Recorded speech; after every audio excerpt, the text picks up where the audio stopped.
So I just quickly want to talk about apprenticeship assessments and interviews. Now, I believe the funding agency of the government that funds apprenticeships for 16 to 18 year olds require that there is some sort of assessment. Now, this is usually done for, pretty much every apprenticeship. Now, this consists of probably, English, maths, IT, that sort of assessment, and an interview and a bit of writing, handwriting, test your skills. I'm going to tell you quickly how you can actually pass this. Most of the companies use certain softwares. Now, I'm not saying for you to cheat, but it's based on the GCSE current level and also functional skills. So you want to do your research not so much on GCSEs. It's based on that level, but its majority of the questions will be based on functional skills, basic maths. So brush up on that. Do bring along your exemptions for that as well. So in terms of if you've got a C or a D in GCSE, which is equivalent to a 3 and a 4, bring those along. Prove to them. Always find out their retake policy. Some companies will let you come back the next day, some will next week, some will 6 months, etc. But they have to offer some sort of retake. So you want to do that. Now, assessments, the people that are actually running the assessment either do or don't, they will always report back to the recruiter or the person dealing with your application. Now, this is for training providers.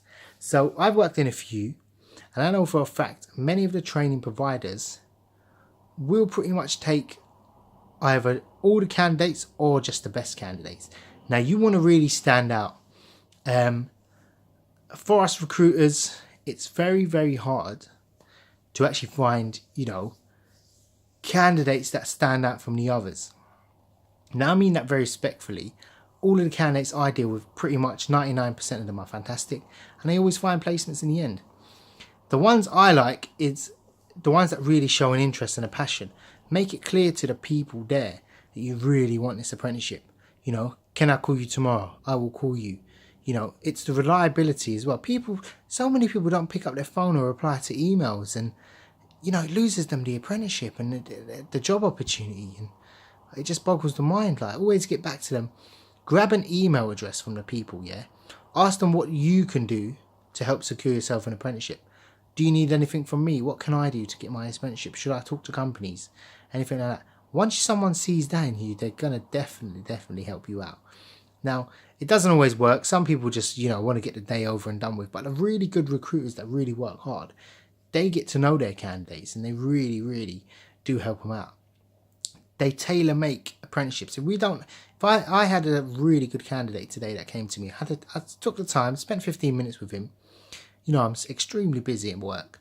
I took 15 minutes with him, sat him down, got to know him. And it turns out he actually wants to do a different vocation. So he wants to do a different course.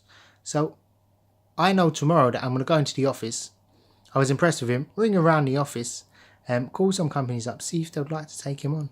And that's something I would not have done if he wouldn't have approached me and just, started chatting with me. Well presented. The things that people look at as well is being well presented, wearing a nice tie suit.